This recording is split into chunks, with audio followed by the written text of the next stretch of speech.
J'ai commencé à lire beaucoup de bouquins à ce sujet. T'as réussi à imager cette notion d'astrologie sur des cartes. Je suis en mode, c'est génial, je peux rien y faire. Là, j'étais une personne relativement cartésienne. Putain, on est sur une petite boule de glace qui entoure une boule de feu suspendue dans le vide. Et alors, un agent, ça sert à quoi ? Je me retrouve à habiter chez ma tante. Je la connaissais pas trop. Maintenant, c'est quand même quelque chose qu'on fait tout seul, chez soi, sur un téléphone. J'allais poster mon petit horoscope. Plus 100, plus 100, plus 100. Il y a eu McFly et Carlito, ça m'a aussi énormément amené. C'était Gucci. Une certitude que tu as sur l'humain à force de autant le fréquenter. Bienvenue dans Influence Libre, le podcast où on parle en toute liberté de l'influence et des créateurs de contenu. Et ici, on parle vrai. Liberté, doute, échec, réussite. Et aujourd'hui, je reçois Julia, astrokiff sur les réseaux. Elle cumule aujourd'hui près de 80 000 abonnés sur Instagram. Elle est astrologue, cartomancienne, auteure de 2 oracles. On va parler de son parcours sur les réseaux, comment elle a pu construire un projet en partant de zéro. Alors Julia. Salut. Salut.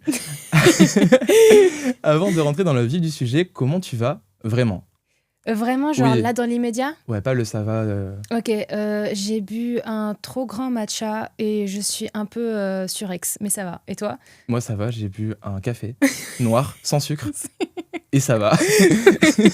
Mais en tout cas, je suis trop content de te recevoir. On s'est déjà vu 2 fois, on en parlait juste avant de commencer, dans des événements influence. Ouais. Et c'est intéressant parce qu'à chaque fois qu'on s'est vu, tu étais de l'autre côté, puisque tu pratiquais ton métier, on va en parler après, dans des événements influence. Ouais. Et d'ailleurs, en parlant de ton métier, est-ce que tu peux m'expliquer ce que c'est ? Bah Astrologue. Oui. On va commencer par Astrologue ? ça peut-être. Astrologue. Astrologue. Alors, salut, je m'appelle Julia, j'ai quel âge ? J'ai 28 ans. Mon métier, astrologue, qu'est-ce que c'est ? En fait, ça commence, en tout cas pour moi, d'une grande passion que j'ai développée quand j'étais adolescente. Totalement dans mon coin, totalement chelou, parce que ça venait vraiment de nulle part.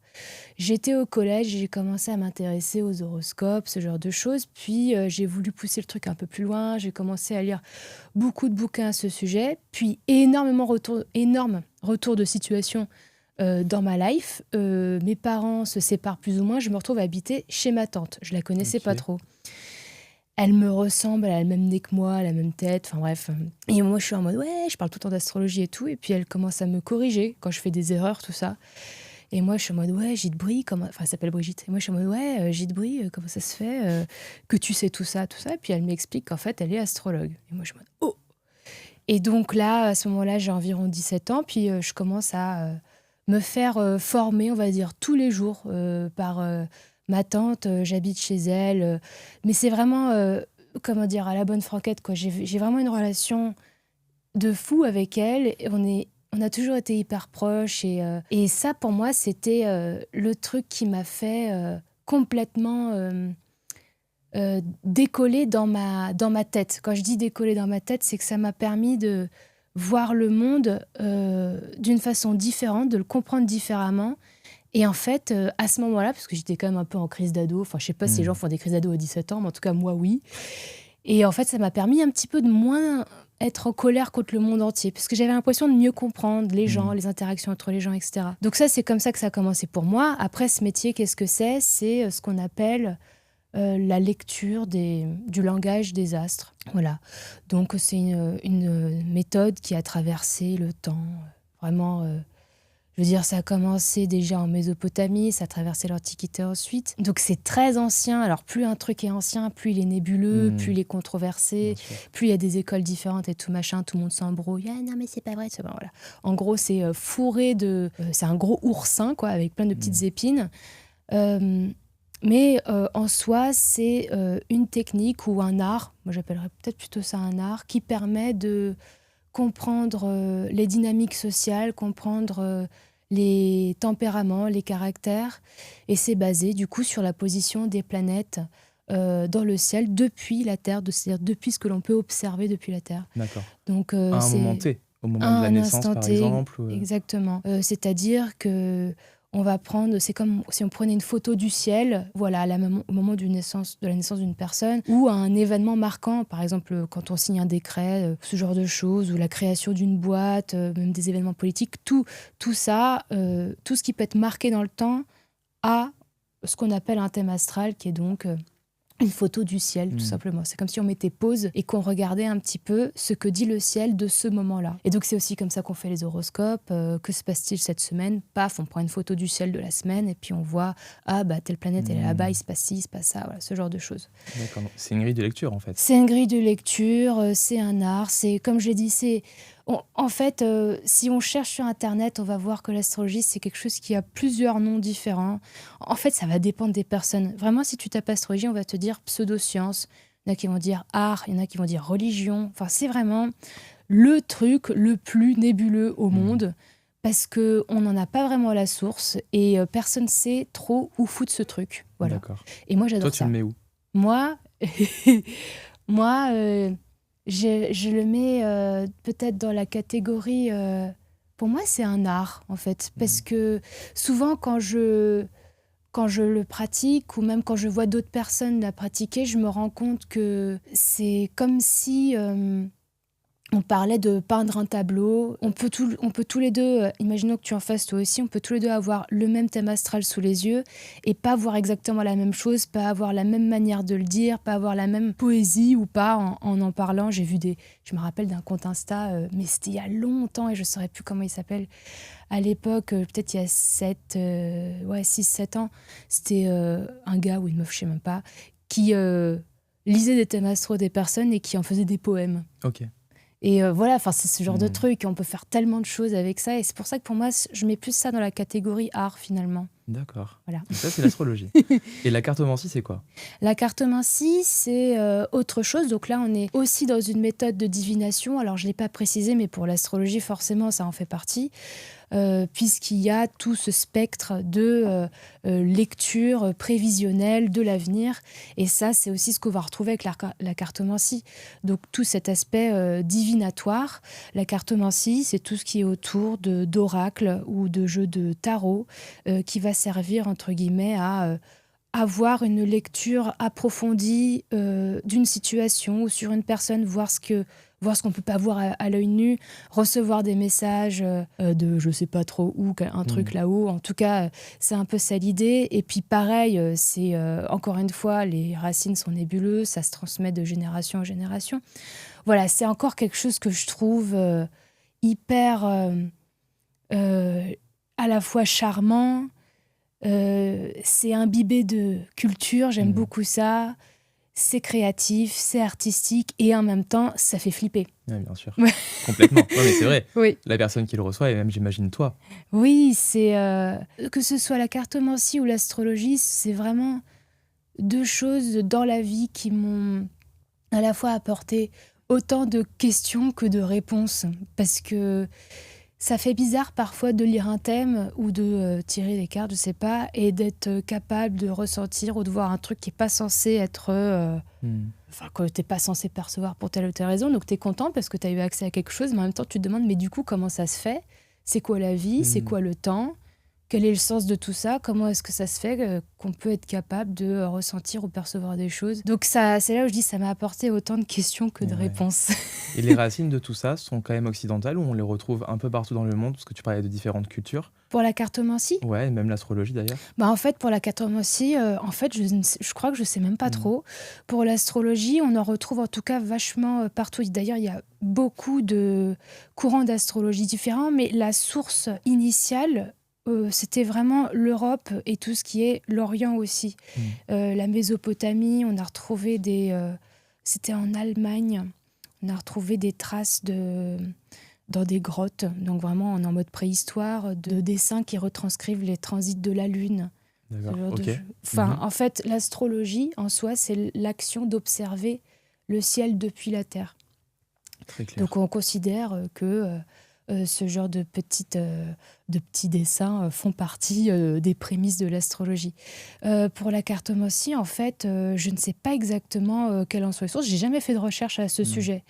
Parce que, en tout cas pour ma part, la cartomancie, j'en ai un rapport qui est très particulier puisque moi, je touche pas au tarot, je ne sais même pas comment ça marche. J'utilise que des oracles que j'ai fait moi-même et qui sont des oracles astrologiques, en gros. Donc, c'est-à-dire que j'ai juste créé un jeu de cartes autour de l'astrologie, parce que moi, c'est le seul truc qui me branche. Tu as réussi à imager cette notion d'astrologie sur des cartes pour que ce soit plus simple à interpréter. Ouais, parce que j'aimais bien, parce que je trouvais que c'était un outil hyper utile, parce que je trouvais ça me transcendait, je trouvais ça chouette. Et puis, j'avais une idée hyper précise de ce que je voulais faire à ce sujet, donc j'étais hyper contente d'avoir pu le faire. La plupart des trucs que je fais aujourd'hui, dans ma vie professionnelle, c'est des trucs que j'avais écrits sur une feuille. En 2017, j'avais eu genre 2-3 idées, et je m'étais dit, dans ma vie, je vais faire ça. Et je suis en train de les faire. Et beaucoup de choses se sont passées comme ça dans ma vie. J'ai pas beaucoup réfléchi. C'est fou, mais justement, c'était la question que je voulais te poser. Donc, cette idée germe dans ta tête. Tu commences à t'y intéresser, Brigitte arrive, les planètes s'alignent, ça t'apporte encore une fois une vision différente et elle te guide un petit peu dans ton chemin. Et est-ce que tu en fais directement ton métier, parce que ça te tombe dessus à 17-18 ans, ou est-ce qu'il y a eu une transition, c'est venu plus tard? Comment ça s'est passé? En fait, moi de base, mon rêve c'était de travailler à Mondial Assistance. Déjà, j'ai commencé par ça, pour être clair. Mondial Assistance, c'est la boîte dans laquelle travaillaient mes 2 parents. D'accord. Ils se sont rencontrés là-bas et j'avais fait mon stage de 3e là-bas. J'avais trouvé ça super sympa. Et c'était une plateforme téléphonique un peu en mode The Office. Et moi, j'étais en mode, je veux travailler là. J'ai travaillé là-bas, donc j'avais 18 ans. Et on m'a refusé le CDI. Donc en fait, si je fais ce que je fais maintenant, c'est parce que Mondial Assistance m'ont refusé le CDI. On peut leur dire merci. Merci Mondial. Et en fait, voilà, donc moi j'avais fait surtout, je voulais travailler là-bas parce que je voulais avoir mon petit confort, mon petit CDI. J'ai jamais réussi. Je pense que j'étais trop bavarde, malheureusement. Je faisais pas assez de stats. Et c'est vrai en plus, c'est ce qu'ils m'ont dit. Et en fait, j'avais commencé à faire une école de théâtre. Et moi, l'astrologie, donc là, j'ai déjà rencontré Brigitte, tout ça, j'ai déjà appris à en faire, mais à aucun moment, je m'étais dit que ça allait être mon métier ou quoi. Quand j'étais dans cette boîte-là où je travaillais, en fait, je passais mon temps sur des sites, à lire des forums d'astrologie. Enfin, j'étais complètement... voilà pourquoi ils m'ont refusé le CDI, en fait, c'est parce que j'étais pas du tout... j'étais pas focus, finalement. Et en fait... c'est beaucoup plus tard que ça a commencé pour moi. Donc, j'ai fait cette école de théâtre, j'étais super contente. Donc j'avais des amis, donc je sortais beaucoup. Donc, je me retrouvais dans des bars et tout machin. Et dès que j'étais un petit peu pompette, j'étais en mode, toi, tu veux que je te lise ton thème? Ok, vas-y. Et en fait, je faisais ça dans les bars. Et à la fin, il y avait la queue et tout. Et j'avais déjà eu ce phénomène-là au lycée aussi, où je faisais ça un peu à tout le monde. C'était tout un petit délire, mais... Au bout d'un moment, je me suis rendu compte que c'était peut-être mon métier parce que je le faisais toute la journée. Au-delà du fait que du coup, je passais ma journée dans des bars et que j'étais souvent bourrée, mais à part ça, je m'étais dit peut-être qu'il faudrait que je cadre un peu ce truc-là parce que pour plusieurs raisons, ça va commencer à devenir un problème. Déjà, il faut payer le loyer, accessoirement. À ce moment-là, j'étais encore chez ma mère. Tous ces trucs, l'argent, tout ça, pour moi, c'était tout à fait nébuleux. Je savais pas trop... le business, quoi. Je n'avais aucune idée de comment ça marchait. Je savais pas du tout. Moi, j'ai commencé à faire payer les consultations parce que pour pouvoir gérer le flux de gens. Parce que tu avais trop de monde. J'avais trop de monde. Et sûr. Je me suis vite rendu compte qu'à partir du moment où tu demandes 1 euro, 5 euros, toutes les personnes qui ne sont pas vraiment intéressées, elles ne vont pas forcément venir le faire. Et en fait, ça me permettait de faire le tri, quoi. L'argent n'a jamais été une motivation pour moi. Et l'argent m'a surpris, en fait, après. J'étais en mode, ah bon? Genre, ah ok, en fait... Je vais pouvoir en vivre. Ah ok, oui, c'était vraiment une énorme surprise. C'est quoi, du coup, l'élément déclencheur qui t'a fait dire, ah ok, là, je peux en faire quelque chose de vraiment concret? Alors, j'avais un ex-copain que je salue. Il faisait 2 mètres, voilà. Salut. C'était pas salut. Et en fait, c'est lui un petit peu qui m'avait un peu forcé la main en me disant mais ouais, tu devrais essayer de lire des thèmes et tout ça. Et moi, je disais non. Et puis il m'a dit mais tu sais qu'on peut trouver des thèmes sur Internet de célébrités. Et en fait, il me mettait les thèmes sans me dire qui c'était. Et puis je devais en parler. Et puis je devais trouver qui c'était. Puis en fait, ça marchait. À chaque fois, j'y arrivais et tout ça. Et donc c'est là qu'en fait, on a un peu commencé à en parler. Et puis en fait, on s'est dit peut-être que je sais faire ça, peut-être qu'il y a un truc à faire. Et en fait, j'ai pas forcément eu, mis à part ça, de grands déclics physiques, enfin concrets. Moi, en réalité, comment ça a commencé cette histoire? En fait, j'étais en train de dormir. Genre, littéralement, je dormais. Et je me suis réveillée, genre, comme as. genre 90 degrés, Film quoi. d'horreur. Ouais, non, mais vraiment, je me suis réveillée d'un coup et tout, et je me suis dit, il faudrait que je fasse des horoscopes et que je les poste en story. J'avais des cartes et je me suis dit, ce serait super de mettre des cartes avec et tout ça. Et donc, je te jure, j'étais allongée comme as, j'avais ma couverture et tout. Là, j'avais mes cartes, je les ai prises, je les ai mises sur mes genoux. En plein milieu de la nuit. Non, il était midi parce que c'était le moment où j'allais sortir beaucoup dans des bars. Je me reviens plus tard. Et je prends une photo comme as sur mes genoux et j'écris, voilà. Et en fait, j'ai fait ça pour tous les signes et j'ai fait ça, mais de façon complètement décousue. Pendant 1 an, je postais des trucs en story. C'était quand ça ? C'était en 2019. Ok. Et en fait, petit à petit, le truc a commencé à grossir comme ça, mais il n'y a aucun moment où j'ai réfléchi. Il ne s'est rien passé dans ma tête. Je dormais, de toute façon. Donc tu as juste agi. Non, c'est ça. Et c'est pour ça, je ne sais pas si ce podcast avec moi va être très intéressant parce que tu vas vite te rendre compte qu'il n'y a pas beaucoup de moments où j'ai été stratégique. Et c'est souvent le cas des artistes, parce que tu parlais d'art juste avant. Oui. Au fond, tu es une artiste. Je sais pas. C'est un peu le problème pour tout le monde. Ouais. C'est pour ça qu'il y en a beaucoup qui sont accompagnés pour le business d'ailleurs. Ouais. Mais tant mieux, déjà, ça veut dire que la démarche, elle était sincère, elle était authentique. Je pouvais Ce pas qui est faire selon plus. moi la clé quand tu veux être sur les réseaux, c'est déjà d'avoir la bonne démarche, donc tu l'as eu. Après, la structure et le reste, ça vient pas. Mais déjà, ton intention, elle était bonne. Oui, mais d'ailleurs, c'est peut-être même le problème que quelques années après, je rencontre parce que je suis quelqu'un qui fonctionne beaucoup à l'impulsion. J'ai une idée, je la fais tout de suite, j'aime pas attendre. Et au bout d'un moment, quand tu as commencé à construire quelque chose, tu peux pas te permettre de dire eh ben en fait, je veux devenir boulangère, je supprime mon compte et tout. Enfin, au bout d'un moment, quand tu as commencé à construire quelque chose, il faut que tu arrives un petit peu à le maintenir, il faut que tu arrives à écouter la communauté, qu'est-ce que les gens recherchent. Il faut que tu apprennes à prendre un peu de retour sur ton image aussi. Et tous ces trucs-là, c'est des trucs que j'ai dû apprendre au fur et à mesure parce que je n'ai aucun skills là-dedans, mais absolument aucun. Donc voilà. Tu commences à poster, donc des stories, en 2019. Ouais. Ça prend de suite ? Non. Oh là, non. Vraiment, c'était...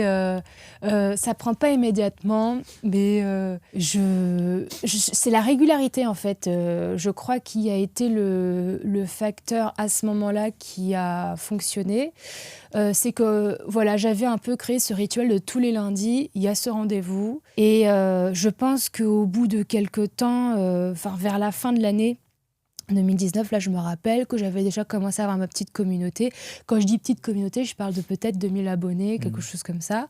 Mais bon, je partais de zéro. Donc, entre 0 et 2000, il y a quand même un petit escalier. Et je pense que c'est peut-être le plus dur à choper. C'est ce premier escalier du début, de réussir un petit peu à, on va dire, rameuter des gens autour de ce que l'on fait.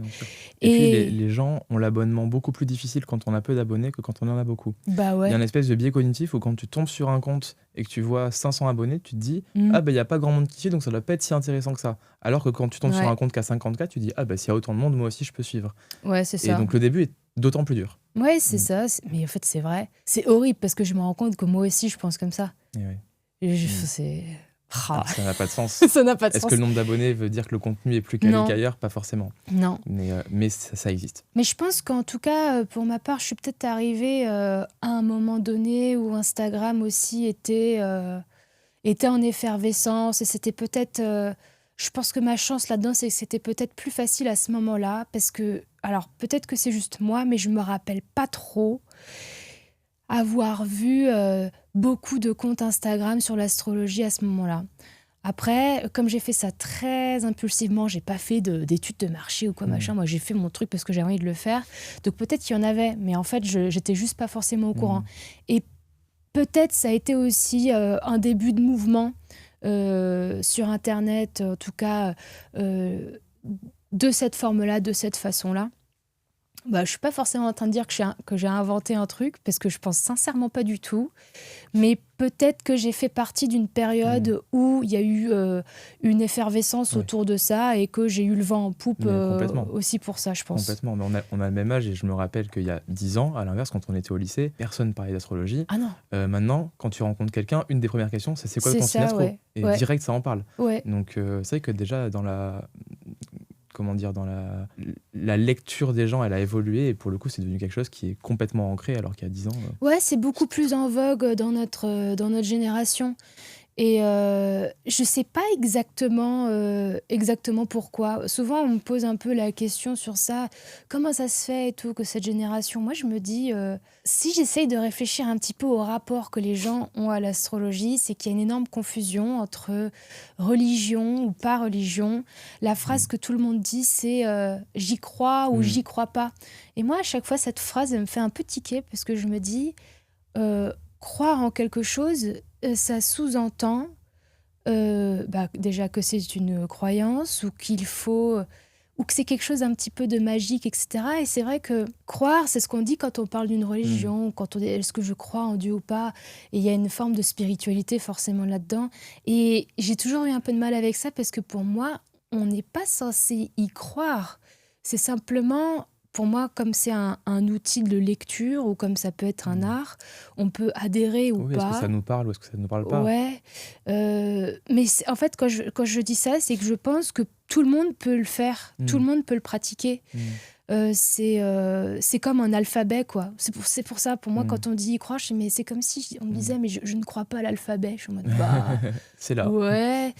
Même la Ouais. notion d'astre, hein, parce que les gens remettent en question les astres. Mais moi, tu vois, je suis quelqu'un de très cartésien. Les astres, ils ont une incidence, surtout sur les marées. Donc, à partir Ouais. du moment où c'est là, ça a une incidence sur plein de choses, bon, bah, il n'y a pas de raison de le remettre en question. Ouais, après, il y a des gens qui vont t'allumer pour ce que tu viens de dire. Oui, bah, peut-être. Non, mais tu vois, Peut-être. il y a des énormes débats en interne entre astrologues, les astronomes et les astrologues, les astronomes entre eux. C'est un truc qui est hyper nébuleux. Puis plus j'avance dans ce domaine-là, plus je me rends compte que personne ne sait vraiment exactement où est-ce qu'on est.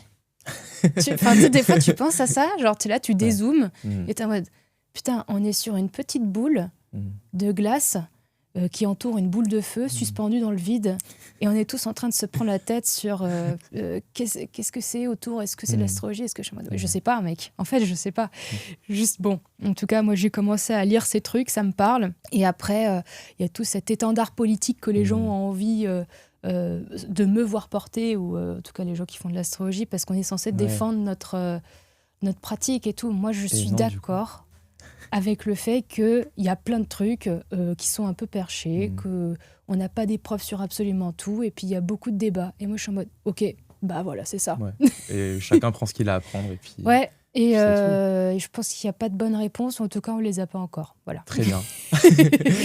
Je prends des notes. Voilà. J'avais Du coup, dit que je parlerais beaucoup. Non, mais c'est très... Au moins, c'est clair, on a ta vision en profondeur et c'est parfait.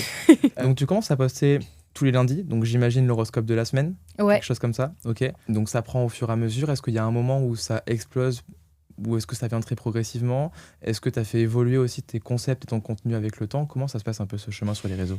C'est un énorme sujet. Alors, moi, c'est simple. Pendant, je dirais peut-être 4-5 ans, j'avais un ratio. Je prenais 100 abonnés par semaine. Un horoscope était égal à 100 abonnés. Et puis, je savais que toutes les semaines, j'allais poster mon petit horoscope. Plus 100, plus 100, plus 100. Et j'ai grandi tic, comme ça. J'ai eu, par un moment donné, j'ai fait un passage sur TF1, donc là, ça m'a énormément amené.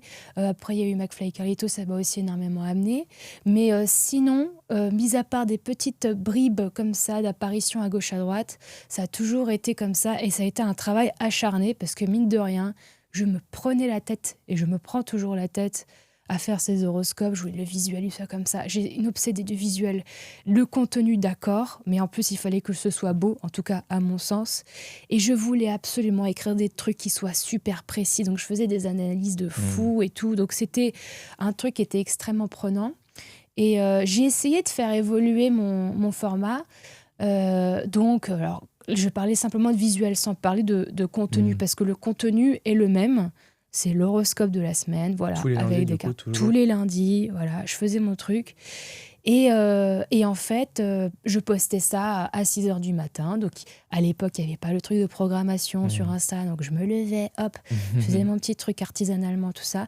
Et je me rappelle, il y a eu ce moment de pic un peu bizarrement. Alors là, j'ai environ 80 000 abonnés, mais c'est pas du tout le moment où les gens sont le plus en furie sur mon compte qu'avant. C'était quand j'avais peut-être 40 000 ou 30 000 par là. Si je postais mon horoscope avec 5 ou 10 minutes de retard, je recevais des messages de haine. Ah ouais. Les gens étaient fous de rage.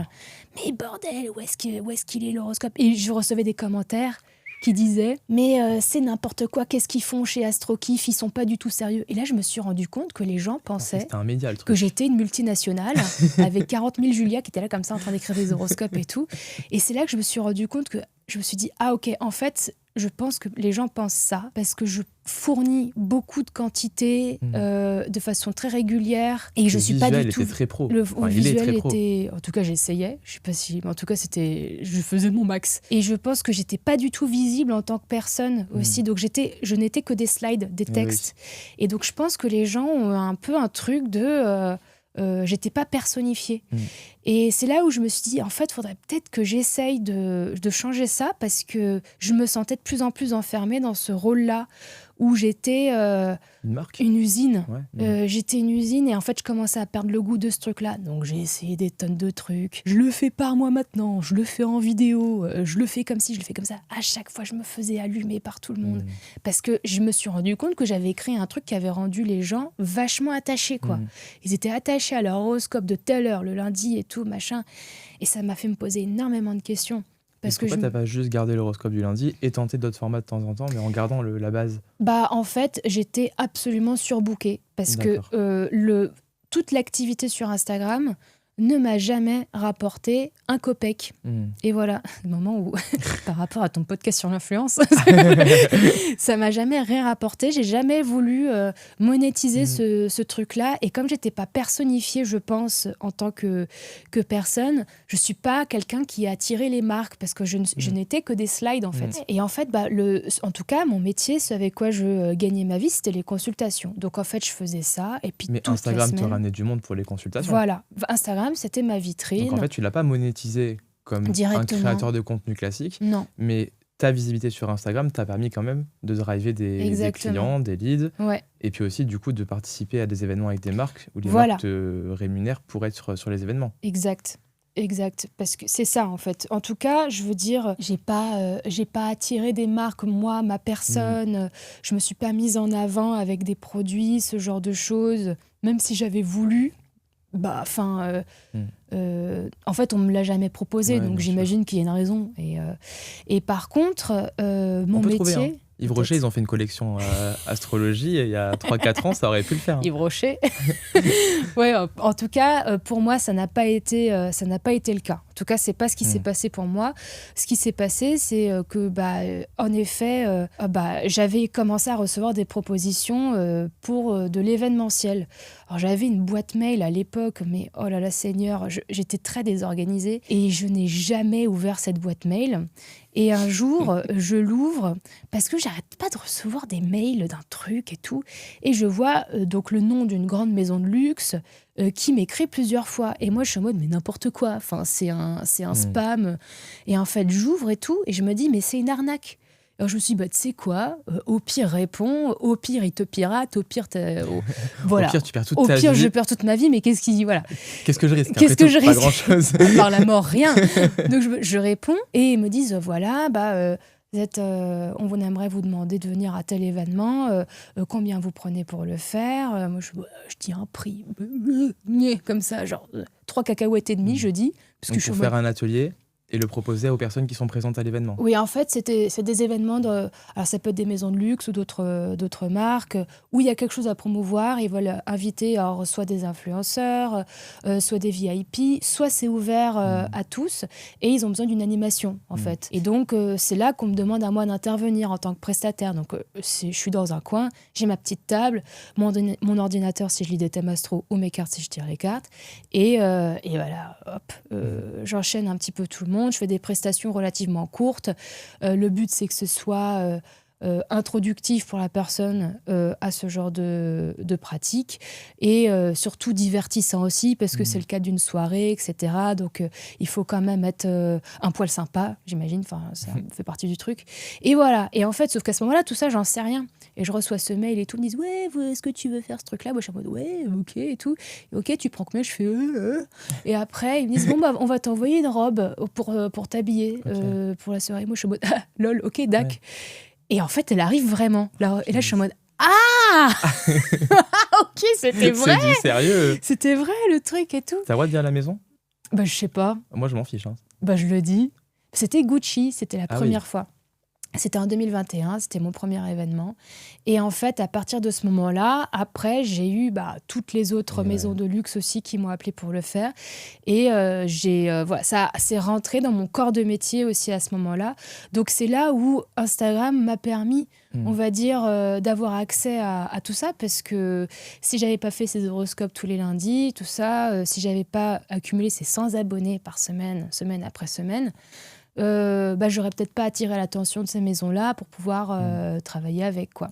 Voilà. Ouais, c'est aussi à ce moment-là que j'ai pu avoir un agent pour me représenter parce que, comme je l'ai expliqué, moi, le business, c'est pas trop mon truc. Voilà. Et alors, un agent, ça sert à quoi?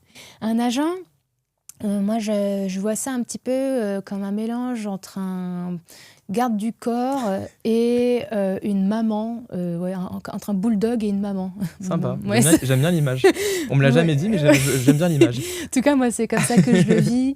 Il y a bien sûr l'aspect business, c'est quelqu'un qui nous met en avant, qui nous vend, qui parle à notre place, qui, en tout cas, fait toute cette partie, on va dire, communication autour de qui on est qui est pas forcément évidente à faire parce que quand tu rentres dans un endroit, dans une soirée, tu crois des gens, tu sers des pinces, tu bégayes, enfin tu sais pas comment parler aux gens.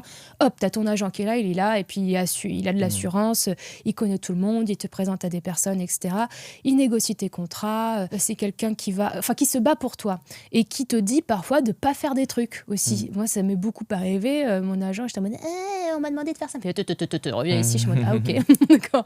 Voilà, ça permet aussi un petit peu de cadrer et c'est quelqu'un qui protège en fait beaucoup. Moi, je sais pas dans quel sens je suis censée voir le truc, mais je vois souvent mon agent comme mon patron. et peut-être que ça devrait être le contraire, mais je prends toujours plaisir à... si mon agent me dit que ce que j'ai fait c'est bien, j'ai l'impression que c'est mon responsable de groupe de Mondial Assistance qui me dit que c'est bien ce que j'ai fait. Qui te met un petit pins employé de la semaine. Ouais, je suis contente, quoi. Moi, je le vois plus comme une relation, comme un partenariat quand même. Finalement, il n'y a pas quelqu'un qui est le patron de l'autre. Mais j'aime bien l'image. Ouais, en fait, bien sûr, je le vois pas quand je dis comme ça, c'est pas dans le sens de l'autorité qu'un patron peut placer sur un salarié, mais c'est aussi... Il y a quelque chose dans le salariat qui est beaucoup moins sexy maintenant quand on en parle sur les réseaux, mais il y a quand même ce truc de sécurité, d'encadrement. On est dans un groupe, enfin, a priori, quand ça se passe bien, on est dans une famille, en fait. Et j'ai retrouvé un petit peu de ça avec la relation avec mon agent. C'est cette sensation de les échecs et les victoires, on les vit ensemble. Et voilà. Et ça permet aussi de ne pas être seul dans son bateau parce que la création de contenu, c'est quand même quelque chose qu'on fait tout seul, chez soi, sur un téléphone. Et ça ramène un peu d'humain. D'ailleurs, j'ai l'impression que chez toi, c'est quelque chose qui est important puisque tu as fait des événements physiques. Tu as créé un oracle physique. Tu prends un agent, il y a un truc peut-être où tu as envie de ramener quelque chose de très concret dans ton activité qui, à la base, est digital. Bah ouais, c'est quelque chose qui m'a beaucoup fait souffrir, en tout cas, là je parle très personnellement, parce que j'ai commencé toute cette activité, le moment où ça a le plus pété pour moi, c'était pendant le confinement. Alors je sais pas si c'est parce que tout le monde était enfermé chez soi, mais à ce moment-là, je bossais comme une dingue. Je faisais vraiment énormément de sessions et en fait, ça m'a entraînée dans un rythme de vie entre mon téléphone et mon téléphone, en fait. C'est tout. Il y avait que... Et puis, tout repose sur toi. Donc, si quelque chose marche, t'es content parce que c'est grâce à toi. Si quelque chose marche pas, c'est à cause de toi aussi. En tout cas, c'est ce que tu te dis. Et donc, ça, c'est tout la partie qui est un petit peu difficile. C'est vrai qu'il faut savoir un petit peu gérer cette solitude-là, et surtout, en fait, il faut jamais être passif. Moi, c'est ce que j'ai compris là-dedans, et c'est pour ça que je pense que mon plus grand conseil, il est horrible ce conseil que je donnais, mais je crois que c'est de pas réfléchir du tout. Être dans l'action. Faut jamais réfléchir. En tout cas, pour moi, c'est comme ça. Dès que je réfléchis, j'y arrive pas. J'arrive pas à faire les choses. Dès que je commence à regarder ce que les autres font et tout, je peux pas.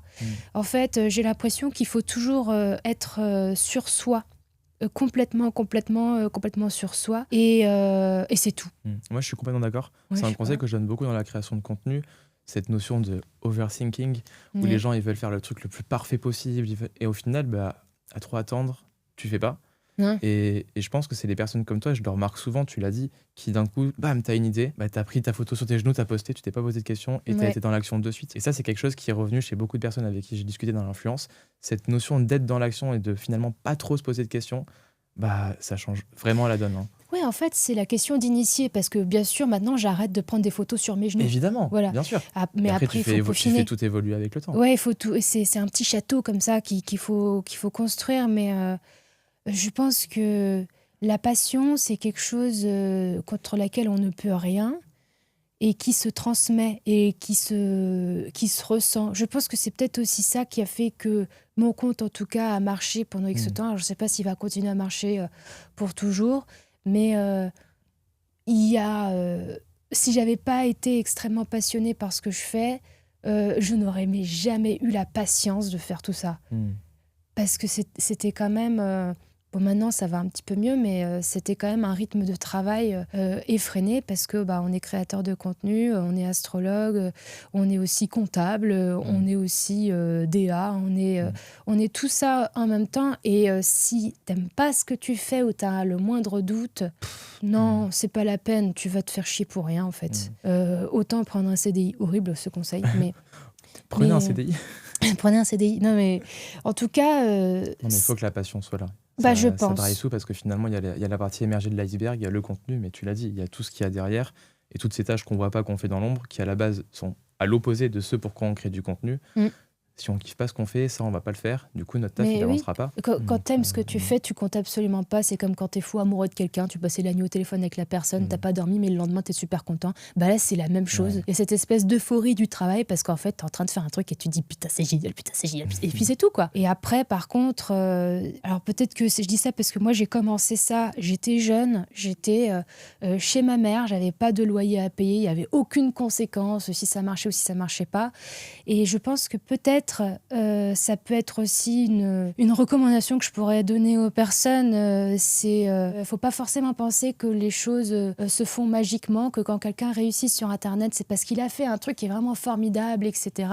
Il y a des choses qui aident. En effet, quand on n'est pas dans une pression financière à devoir faire quelque chose qui fonctionne tout de suite, c'est beaucoup plus facile pour pouvoir être à l'aise, de ne pas avoir peur de se rater, parce qu'il faut se rater plein de fois dans ce que tu fais. J'ai fait des horoscopes moches, j'ai tenté plein de trucs qui n'ont pas du tout marché, je me suis fait allumer parce que j'ai fait ci, j'ai fait ça, on n'a pas aimé et tout ça. Et heureusement que j'ai pu rater tous ces trucs-là. Et que tu avais le temps de rebondir. Oui, j'avais le temps de rebondir, parce qu'après, une fois qu'on a commencé à construire, c'est plus dur de faire bouger les pions.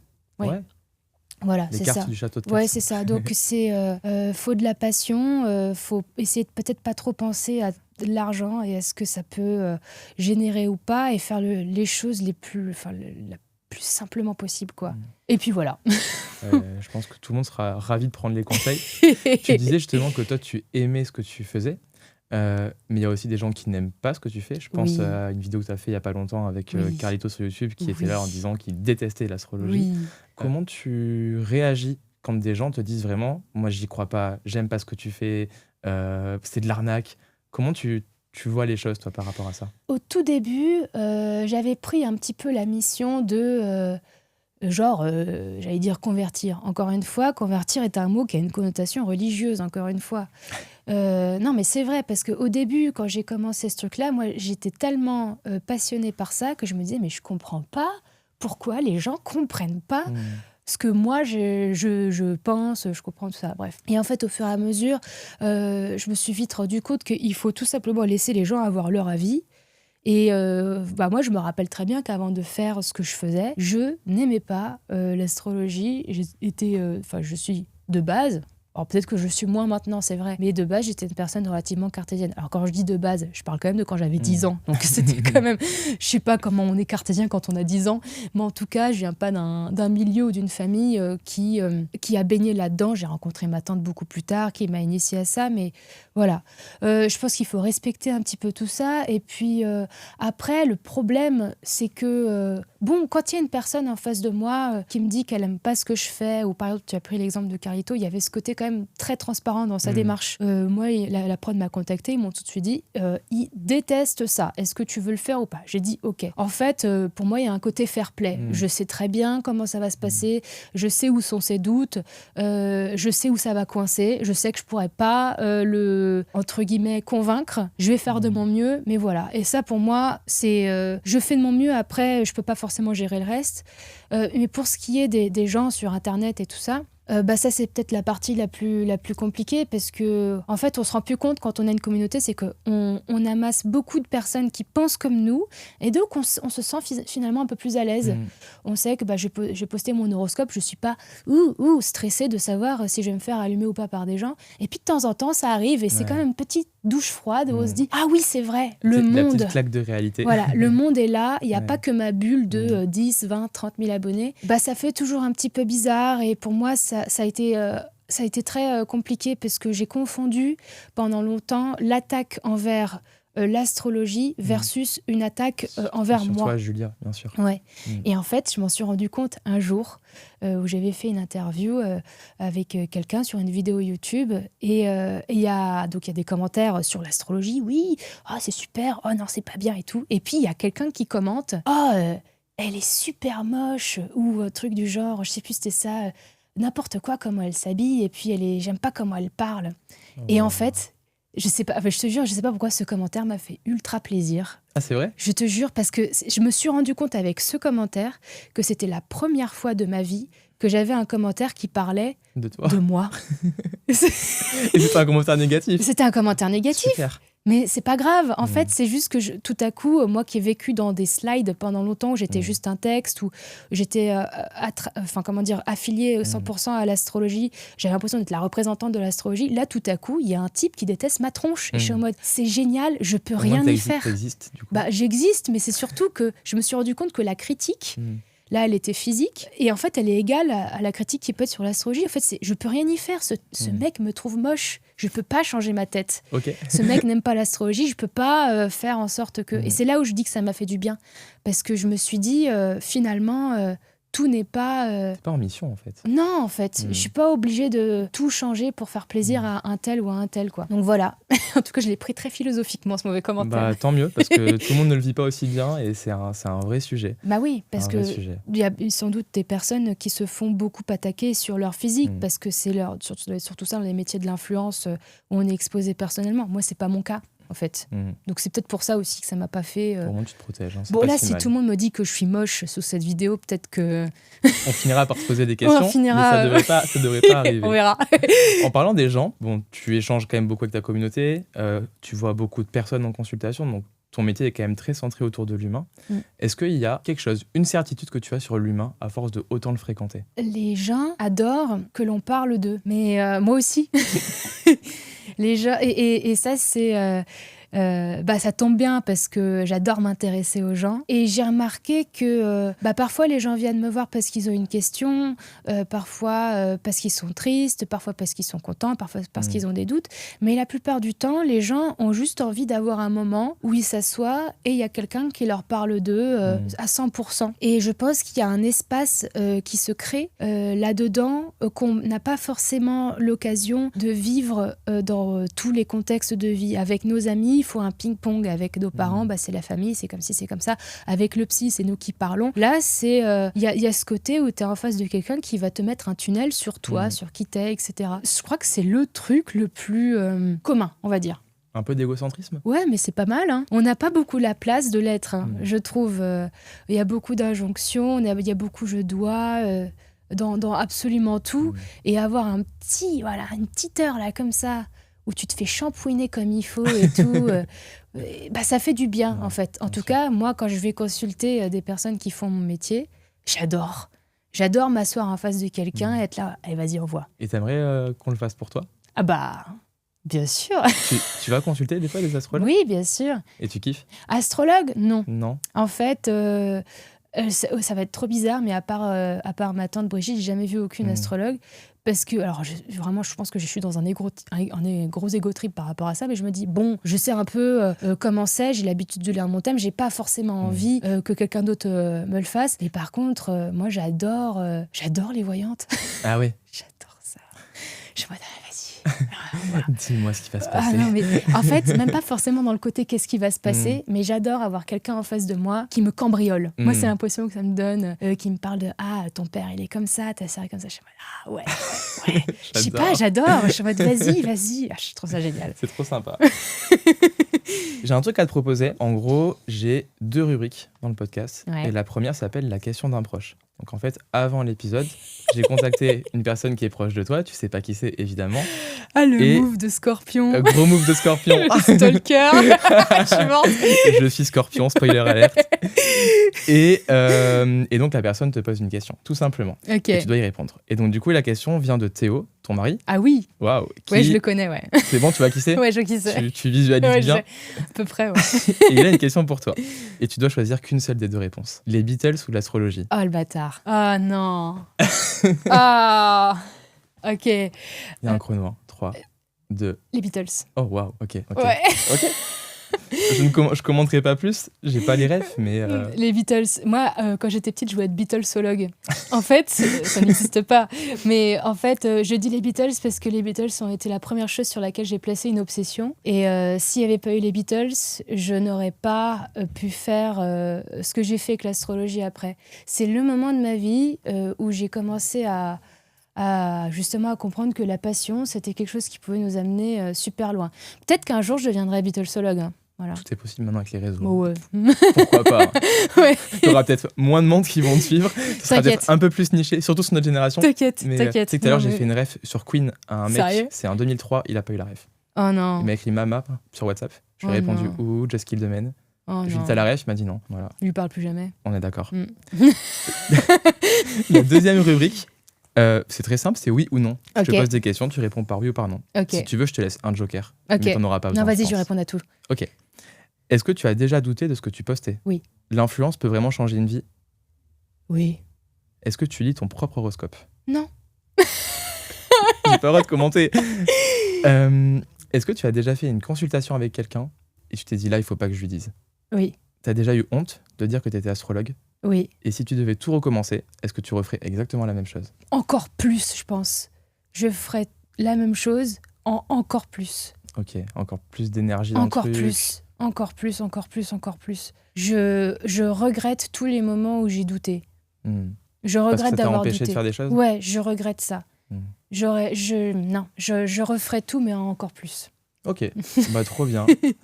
Écoute, bah c'est terminé. Oui. Moi j'ai grave kiffé. C'est un Moi sujet aussi. que je connais pas du tout. La seule personne que j'ai vue dans tout cet univers, c'est toi 2 fois en événement. C'est vrai.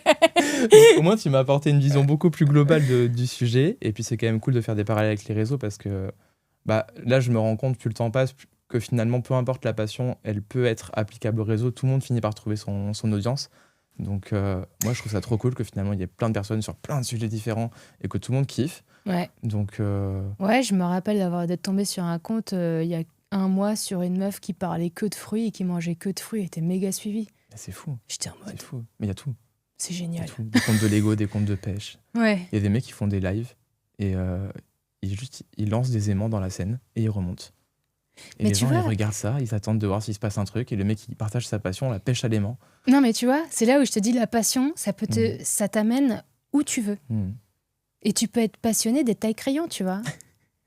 Genre, C'est vraiment très niché par mais contre. je suis sûre qu'il y en a. Un compte de taille crayon. Ouais. En France Non, je pense que c'est plus les Américains. En vrai, Ouais, non. ouais. Ils sont chelous. Ils sont un peu chelous. Un peu Ouais, chelous. si vous connaissez un compte de taille-crayon, est-ce que vous pouvez nous le taguer Parce que je suis très curieuse. Ouais, j'aimerais bien. Bon, en tout cas, merci beaucoup. Moi, j'ai grave kiffé. Mais moi Et aussi. est-ce que tu veux rajouter quelque chose? Toi, ça va? Ça va. Ok. Génial. Je dois poser la question, je crois. La vie est belle. On est à Paris, il fait beau, c'est l'été. Ouais. Mais je vis que de soleil maintenant, donc ma vie est belle. Est-ce que vous pensez que son short est trop court? N'hésitez Ah ouais. pas à le dire en Parce commentaire que mon aussi. short est trop court. Quand je suis Ouais. debout, il m'arrive au genou, mais quand je suis assis, il remonte. Donc, Il est venu en slip. en fait, j'ai venu en slip.